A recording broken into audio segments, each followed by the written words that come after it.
Honorable Président de l'Assemblée nationale, Honorable Président du ministre, chef du gouvernement, Honorables députés nationaux et sénateurs, Mesdames et Messieurs les membres du gouvernement, Mesdames et Messieurs des corps constitués, Mesdames et Messieurs les ambassadeurs, Monsieur le Président de l'Assemblée provinciale de Kinshasa, Monsieur le gouverneur de la ville de Kinshasa, Mesdames et Messieurs les journalistes et professionnels des médias, distingués invités, Mesdames et Messieurs, c'est avec une vive émotion et un profond respect pour le rôle que vous jouez dans notre société que je prends la parole ce jour en ma qualité de garant du bon fonctionnement régulier des institutions à la célébration nationale de la 32e journée mondiale de la liberté de la presse. Cet événement, célébré chaque 3 mai, est un moment de réflexion, d'évaluation, d'engagement et de solidarité envers vous, journalistes, qui portez la lourde et noble responsabilité d'informer, d'éclairer et de défendre la vérité, parfois au péril de vos vies. Avant toute chose, j'adresse mes hommages émus à la mémoire de vos collègues disparus, tombés dans l'exercice de leur apostolat. Leur héroïsme silencieux, leur intégrité exemplaire et leur quête inlassable de vérité enrichissent notre conscience collective et renforcent notre devoir commun de défendre la liberté d'expression. C'est pourquoi, en leur honneur, je vais encore vous prier, s'il vous plaît, à vous lever pour observer ensemble un moment solennel de recueillement.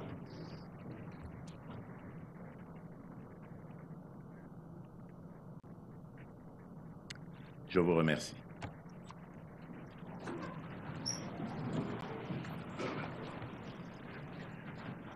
Mesdames et Messieurs, cette journée n'est pas un simple rituel, mais bien plus. C'est un acte d'engagement solennel et un moment de veille collective pour un meilleur horizon. Car célébrer la liberté de la presse en République démocratique du Congo, aujourd'hui plus que jamais, c'est affirmer avec force notre attachement indéfectible à la démocratie, au pluralisme médiatique et à l'accès à la vérité, et ce, en dépit des tempêtes qui nous assaillent. La liberté de la presse est un pilier fondamental de toute démocratie digne de ce nom. En République démocratique du Congo, nous avons fait de ce principe une priorité, car une presse libre est le miroir de la société, la gardienne de nos valeurs et le porte-voix de notre peuple. Dès mon accession à la magistrature suprême, j'ai toujours affirmé mon engagement à protéger cette liberté, à promouvoir le pluralisme médiatique et à garantir un accès équitable à une information fiable et transparente. Le thème retenu cette année pour ce Forum national sur la liberté de la presse et de l'information est à la fois actuel et redoutablement pertinent. Le journaliste congolais face au défi de l'intelligence artificielle, information et désinformation en ce temps de guerre d'agression rwandaise. Jamais l'information n'a circulé aussi vite. Jamais la désinformation n'a été aussi pernicieuse. Et jamais la frontière entre les deux n'a été aussi fine.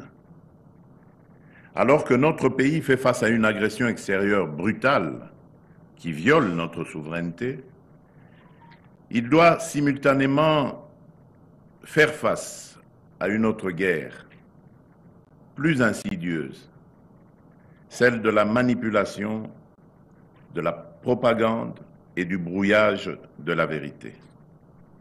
Cette guerre de l'information, où la vérité est systématiquement prise pour cible, est exacerbée par l'irruption de technologies de rupture telles que l'intelligence artificielle, qui bouleversent en profondeur les modes de production et de diffusion de l'information. Sur les réseaux sociaux, les discours politiques ou à travers des images fabriquées de toutes pièces, des outils d'intelligence artificielle sont utilisés avec une sophistication croissante pour semer la confusion, nourrir le doute et déstabiliser les esprits. Certes, l'intelligence artificielle est une révolution technologique qui transforme notre monde à une vitesse fulgurante, car elle offre des opportunités extraordinaires pour les médias, des outils pour analyser des données complexes, pour produire des contenus plus rapidement ou encore pour atteindre un public plus large. Mais elle comporte aussi des risques majeurs, notamment celui de la désinformation. Ces dernières années, notre pays a été la cible de fake news, des deepfakes et des campagnes de désinformation, souvent orchestrées par des acteurs extérieurs, visant à minimiser les crimes commis contre notre peuple et à détourner l'attention de la communauté internationale, à alimenter la méfiance envers les institutions de la République, à attiser les divisions au sein de nos communautés locales et à affaiblir notre cohésion nationale. En illustration de mon propos, je ne peux passer sous silence les nombreuses manipulations médiatiques autour du partenariat stratégique en cours de finalisation entre la République démocratique du Congo et les États-Unis d'Amérique concernant la valorisation de nos minerais critiques. Certains discours, parfois relayés sans vérification par une partie de la presse, évoquent à tort un prétendu bradage de nos ressources naturelles. Ces allégations sont naturellement infondées, mais relèvent souvent de campagnes orchestrées pour affaiblir notre souveraineté économique et miner les efforts de repositionnement stratégique de notre pays sur la scène mondiale. Je tiens ici, devant vous, à réaffirmer solennellement ce que j'ai toujours défendu. Jamais, mais au grand jamais, je ne braderai les richesses de la République démocratique du Congo.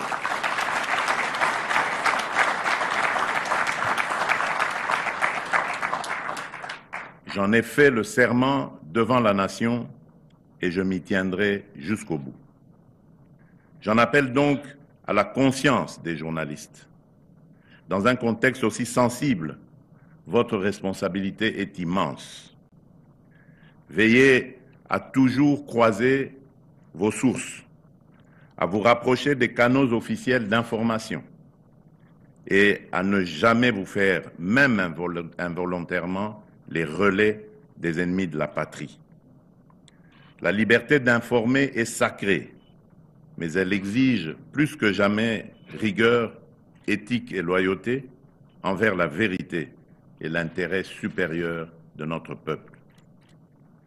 Mesdames et messieurs, dans un pays en proie à une guerre d'agression, la désinformation devient alors une arme redoutable.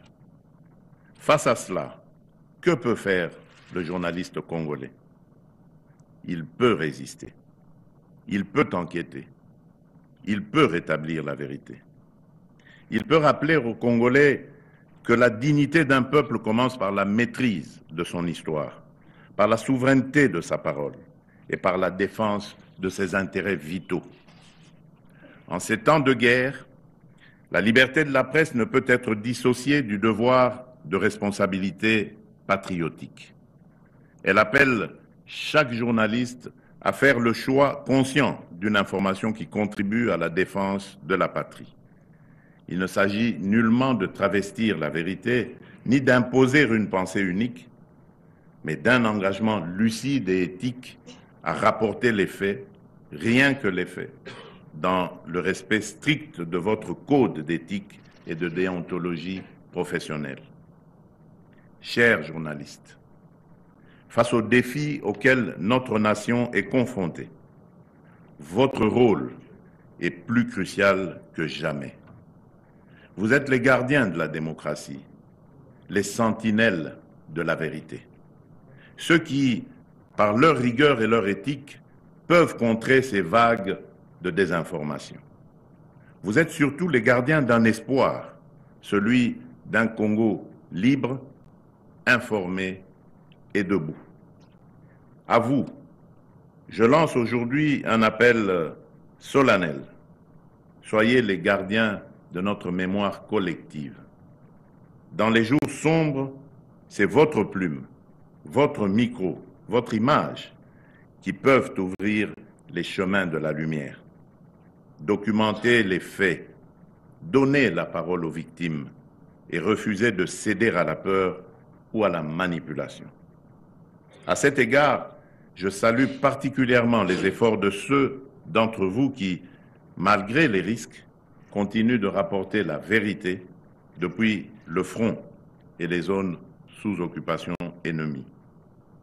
Votre action est un pilier de la cohésion nationale, un rempart contre les discours de la haine. Elle est une arme pacifique, mais puissante, contre les ambitions impérialistes de ceux qui veulent faire de notre pays un champ de ruines et de mensonges.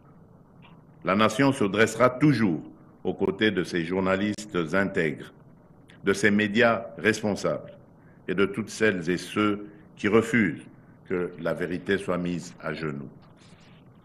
Je me réjouis sincèrement de constater que, bien au-delà des faits, bien au-delà des défis actuels, vous demeuriez pleinement engagé dans l'esprit des réformes du cadre légal et réglementaire pour l'assainissement de notre espace médiatique.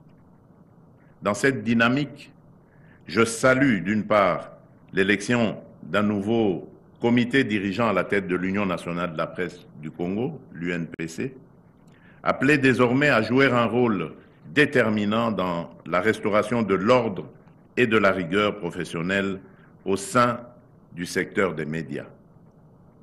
D'autre part, je salue également l'élaboration de textes réglementaires destinés à assurer la mise en œuvre effective des dispositions contenues dans l'ordonnance loi numéro 23/009 du 13 mars 2023, fixant les modalités d'exercice de la liberté de presse, de la liberté d'information et de la liberté d'émission par la radio, la télévision, la presse écrite ou tout autre moyen de communication en République démocratique du Congo.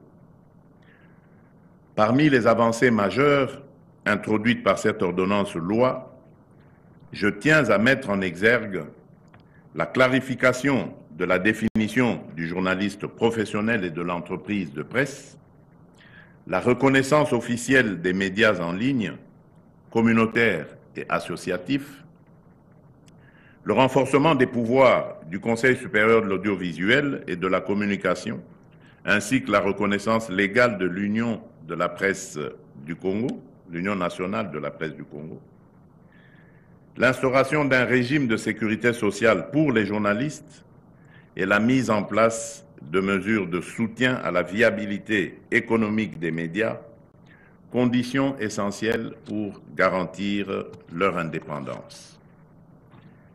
Ces progrès sont le fruit d'un dialogue républicain fécond, d'un engagement collectif animé par la volonté de faire de la presse congolaise un véritable pilier de la démocratie, de la paix et de la cohésion nationale. J'en appelle à toutes les parties prenantes. Poursuivons sans relâche cet élan de réformes amorcées depuis mon accession à la magistrature suprême. Œuvrons ensemble pour qu'il porte davantage de fruits au service d'une presse réellement libre, indépendante, éthique et professionnelle, respectueuse des règles déontologiques, des bonnes mœurs et des lois de la République. Il nous revient, dans cet esprit de responsabilité collective, de consolider nos acquis, d'approfondir les réformes entreprises et de renforcer notre résilience commune. Car c'est ainsi que nous parviendrons à garantir durablement un environnement médiatique libre, sécurisé et responsable, véritable socle de la vérité, de la justice et de la démocratie en République démocratique du Congo. Je conclus mon propos en rappelant cette évidence. Il n'y a pas de paix durable sans liberté de la presse. Il n'y a pas de démocratie réelle sans pluralité de l'information. Il n'y a pas de république forte sans journalistes debout. En cette journée solennelle, je vous appelle à rester vigilants, solidaires et résolument engagés dans cette bataille essentielle pour la vérité, la justice et la dignité du peuple congolais. Que Dieu bénisse la République démocratique du Congo et que vive la liberté de la presse. Je vous remercie.